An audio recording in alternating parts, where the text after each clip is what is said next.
So hello everyone, welcome to my channel commerce notes. आज हम इस वीडियो में बीकॉम फोर्थ सेमेस्टर का जो आपका सब्जेक्ट है एडवांस्ड अकाउंटिंग, उसका एक previous year most important 15 marks का रिपीटेड क्वेश्चन करने जा रहे हैं। क्वेश्चन आपको ये 15 मार्क्स में आता है और बार बार आता है। क्वेश्चन को देख लेते हैं कि what do you understand by consequential loss policy, explain the procedures for calculation of claim under such policy, explaining the related terms. तो यहाँ पे आपसे क्या पूछा है कि भाई कॉन्सिक्वेंशियल लॉस पॉलिसी क्या होती है, ये बताना है, एंड उसका क्या प्रोसीजर होता है अगर उसके अंडर आपको कैलकुलेशन करनी है क्लेम की, एंड आपको जो भी उसमें टर्म्स यूज होते हैं उनको भी क्या है एक्सप्लेन करना है। फिर इसी क्वेश्चन को आपको ऐसे भी पूछा जा सकता है, कॉन्सिक्वेंशियल लॉस पॉलिसी क्या होती है, इंपॉर्टेंट टर्म्स बताओ इससे रिलेटेड जो इसमें यूज़ होती है, एंड क्या प्रोसीजर होता है अगर आपको फाइल करना है इसके अंडर क्लेम इस पॉलिसी के अंदर। तो इससे प्रीवियस वीडियो में हमने कॉन्सिक्वेंशियल लॉस पॉलिसी क्या होती है वो देख ली थी। एक बार मैं यहाँ पे आपको थोड़ा सा बेसिक इसका बता देती हूँ कि कॉन्सिक्वेंशियल लॉस पॉलिसी क्या होती है। अदरवाइज हमने इसको डिटेल में किया हुआ है 5 मार्क्स के अकॉर्डिंग इससे पिछली वीडियो में। अगर आपने नहीं देखा तो ऑलरेडी इस चैप्टर से रिलेटेड 2 क्वेश्चन आंसर्स हमने किए हैं, important question answer, and chapter 1 है जो वो पूरा कवर कर लिया है हमने, जिससे 5 और 15 मार्क्स के जो भी आपको इंपॉर्टेंट क्वेश्चन आए हैं वो हमने कर लिए हैं। तो इस वीडियो के डिस्क्रिप्शन में आपको प्लेलिस्ट का लिंक मिल जाएगा, वहाँ से जाके आपको सारे क्वेश्चन आंसर्स मिल जाएंगे। एंड टेलीग्राम का लिंक भी हर एक वीडियो के डिस्क्रिप्शन में होता है, तो आप उसको भी ज्वाइन कर सकते हैं। कोई भी अपडेट होती है तो सबसे पहले उसको वहाँ पे सेंड कर दिया जाता है। तो स्टार्ट करते हैं सबसे पहले कॉन्सिक्वेंशियल लॉस पॉलिसी को समझना। इसी से पिछले क्वेश्चन में हमने प्रोसीजर भी पढ़ा था कि क्या प्रोसीजर होता है अगर आपको कैलकुलेट करना है क्लेम को इस पॉलिसी के अंडर, क्योंकि पिछला क्वेश्चन आपको यही आया था कि कॉन्सिक्वेंशियल लॉस पॉलिसी क्या होती है और प्रोसीजर बता दो। तो वो क्वेश्चन डिटेल में 15 मार्क्स में भी आया हुआ है, तो वो हमने क्वेश्चन 2 में किया है, तो आपको सबसे पहले वो देख लेना है। यहाँ पे हम डिस्कस करेंगे बट वहाँ पर डिटेल में किया है तो उसको आप देख सकते हो। यहाँ हम मेनली इंपॉर्टेंट टर्म्स को देखने वाले हैं जो भी यहाँ पे यूज़ की गई हैं, और उसके बाद जो आपसे पूछा था यहाँ पे कि कौन कौन से यहाँ पे लाइक प्रोसीजर कि कैसे किया जाता है डिटेल में। ठीक है, तो स्टार्ट करते हैं सबसे पहले कि कॉन्सिक्वेंशियल लॉस पॉलिसी क्या होती है। तो देखो होता क्या है कि फॉर एग्जांपल जैसे अगर कोई बिजनेस है, ठीक है, उसके जो स्टॉक है उसमें मतलब उसका नुकसान हो गया फायर से, फ्लड से, ठीक है, कोई भी XYZ रीज़न से क्या है कहीं ना कहीं लॉस हो गया, तो उनके स्टॉक वगैरह का तो लॉस हुआ ही है, पर कभी कभी क्या होता है ना, उस वजह से उनका बिजनेस भी टेम्परेरली क्या हो जाता है, बंद हो जाता है। ठीक है, तो अब वो बिजनेस जितने टाइम के लिए बंद हुआ उतने टाइम में वो क्या कमाता, प्रॉफिट कमाता। अब उस प्रॉफिट का उसको क्या हो गया, उतने टाइम तक का लॉस हो गया। तो इसे ही कहते हैं हम कॉन्सिक्वेंशियल लॉस पॉलिसी। क्यों? क्योंकि इस जो ये लॉस है जो हमारा हुआ है, हम मतलब जो हमारा प्रॉफिट हो सकता था उतने दिन उतना हमारा लॉस हो गया, तो इस वाले जो रिस्क है उसको अगर हमें बचाना है तो वो किसके अंदर बचाया जाता है, कॉन्सिक्वेंशियल लॉस पॉलिसी के अंदर। तो कॉन्सिक्वेंशियल लॉस पॉलिसी क्या होती है, ये एक स्पेशल टाइप का इंश्योरेंस होता है जो क्या है हम किसी भी अनफोर्सिन इवेंट के अगेंस्ट करवाते हैं, जैसे कि फायर हो गया, फ्लड हो गया।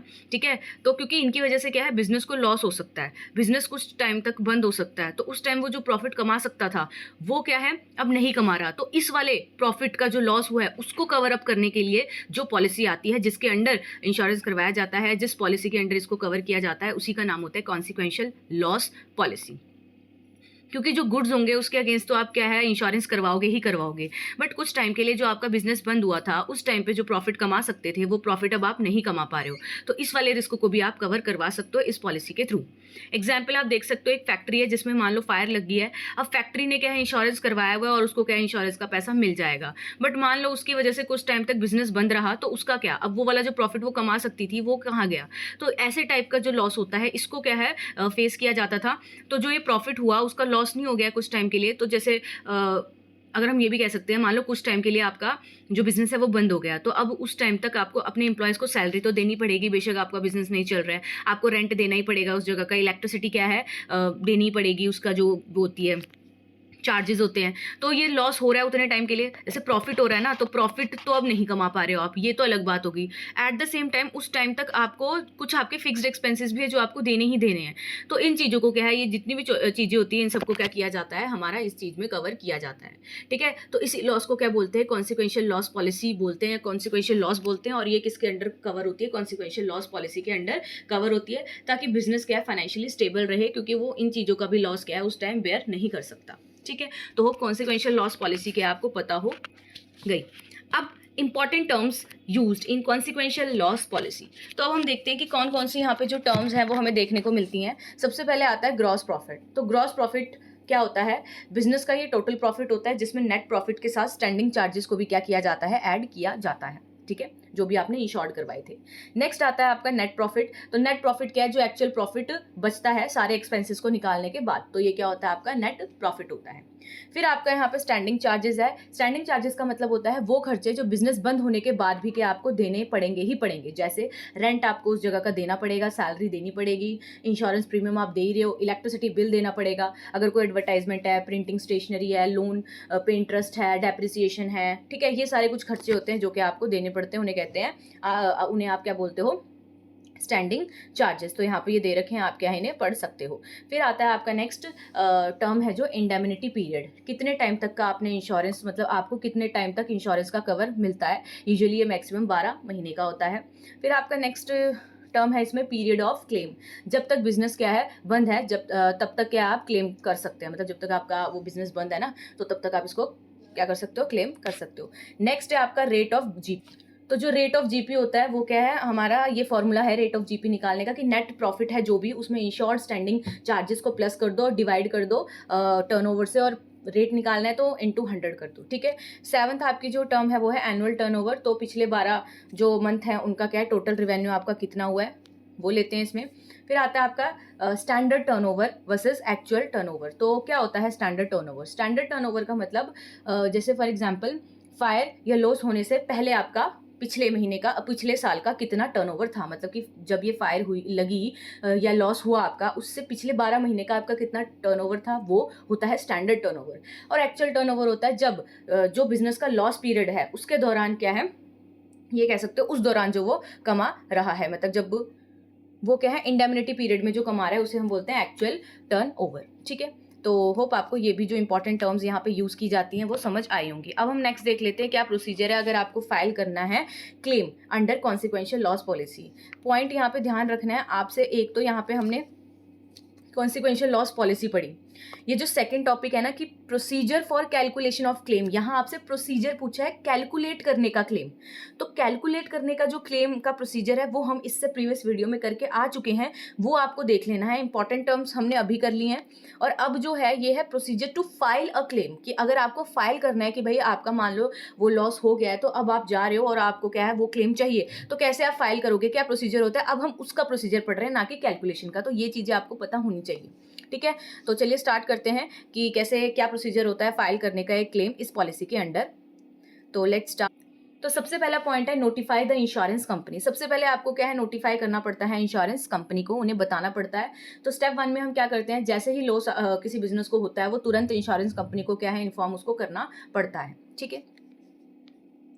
उसके बाद है उसका सेकंड पॉइंट, फाइल वो क्या करती है, फिल करती है और सबमिट करती है क्लेम के फॉर्म को, जो भी फॉर्म होता है फॉर्म को क्या है वो भरेगी और उसको सबमिट करेगी। तो प्रॉपरली क्लेम फॉर्म को क्या है फिल किया जाता है, जिसमें सारी डिटेल्स होनी चाहिए, आपका पॉलिसी का क्या नंबर था, इंश्योर्ड पर्सन डिटेल्स होनी चाहिए, बिजनेस लॉस डिटेल होनी चाहिए, आपका एनुअल टर्नओवर हो गया, एस्टिमेटेड आपका कितना लॉस है, कितने स्टैंडिंग चार्जेस हैं, एक्सपेंसेस जो क्या है लॉस मिनिमाइज करने के लिए किए गए, वो सब क्या आपको यहाँ पे बताने होता है, डिटेल में सब कुछ यहाँ पे बताना होता है। ये कुछ पॉइंट्स हैं जो कि आपको बताए हुए हैं कि क्या क्या इधर मेंशन करना पड़ता है, ठीक है। उसके बाद आपका स्टेप 3 है डॉक्यूमेंट्स रिक्वायर्ड फॉर क्लेम। देखो कुछ ना डॉक्यूमेंट्स भी नेसेसरी होते हैं, रिक्वायर्ड होते हैं क्लेम जब आप लेने जाते हो। तो उसमें सबसे पहले आ गया प्रॉपरली क्लेम फॉर्म आपने भरा था, तो अब उसके साथ आपको डॉक्यूमेंट्स भी लगाने पड़ेंगे। तो उसमें क्या होता है 1 बाय 1 देख लेते हैं हम। जैसे बिजनेस के अकाउंट्स और इनवॉइस, ठीक है, increased cost of working proof आपको बताना है, लॉस कैलकुलेशन रिपोर्ट आपको बतानी है। तो ये सारी क्या है डॉक्यूमेंट्स चाहिए होते हैं। नेक्स्ट है आपका computation of amount of claim. इसमें हम क्या करते हैं कि जो इंश्योरेंस कंपनी है, इंश्योरेंस कंपनी जो मतलब जो जहाँ पे आप ये फॉर्म भर, तो इंश्योरेंस कंपनी का क्या है जो मतलब लॉस असेसर होता है या फिर जो सर्वे मतलब करेगा कि एक्चुअल में जो आपने डिटेल्स दी हैं वो सही है कि नहीं, तो वो आएगा बिजनेस को चेक करेगा और रिपोर्ट क्या है प्रिपेयर करेगा अपने अकॉर्डिंग, ठीक है। फिर आता है क्लेम सेटलमेंट। तो सेटलमेंट होती है इस वाले स्टेप में क्लेम की, वो कैसे होती अब मान लो अगर सब डॉक्यूमेंट और इन्वेस्टिगेशन रिपोर्ट क्लियर है तो इंश्योरेंस कंपनी क्या है, क्लेम को अप्रूव कर देगी और अमाउंट को क्या है, आपको ट्रांसफर कर देगी। ठीक है, तो यहाँ पे यही लिखा हुआ है कि अगर उसको वो सेटिस्फाई रहती है कि हाँ भाई आपने जो डिटेल्स दिए हैं, डॉक्यूमेंट्स दिए हैं, सारे क्लियर हैं, और जो वहाँ पे उस चीज़ को चेक करने आया था उसको भी लगता है कि हाँ सारी चीज़ें ठीक लिखी गई हैं, सारी चीज़ों की जो रिक्वायर्ड है वो सब कुछ है, तो वो क्या है फिर उसे अप्रूव कर देंगे एंड आपको क्या है जो अमाउंट है वो आपको ट्रांसफर हो जाएगी। तो ये था क्वेश्चन जिसमें हमने क्या है कैसे कैलकुलेट करना है वो पिछली वीडियो से मैंने आपको बताया कि वो देखनी है। कॉन्सिक्वेंशियल लॉस पॉलिसी होती क्या है वो बताया, इंपॉर्टेंट टर्म्स रिलेटेड वो भी हमने पढ़ लिए, एंड कैसे हम फाइल कर सकते हैं इस पॉलिसी के अंडर, अगर आपको इंश्योरेंस क्लेम करना है तो कैसे आप फाइल करते हो वो हमने पढ़ा। तो होप आपको समझ आया होगा। अगर वीडियो पसंद आई होगी, समझ आई होगी तो लाइक कर देना, इस वीडियो को शेयर भी करना है अपने फ्रेंड्स के साथ जिनका ये सब्जेक्ट है। और इससे पिछले क्वेश्चन आंसर्स या चैप्टर्स नहीं देखे तो वो डिस्क्रिप्शन बॉक्स में आपको प्लेलिस्ट का लिंक मिल जाएगा, वहाँ से जाके आप देख सकते हैं। एंड टेलीग्राम भी डिस्क्रिप्शन बॉक्स में ही उसका लिंक होता है, तो उसको भी आप ज्वाइन कर सकते हैं। मिलते हैं नेक्स्ट वीडियो में एक और इंपॉर्टेंट इसी चैप्टर के क्वेश्चन आंसर के साथ। तब तक के लिए thank you for watching this video.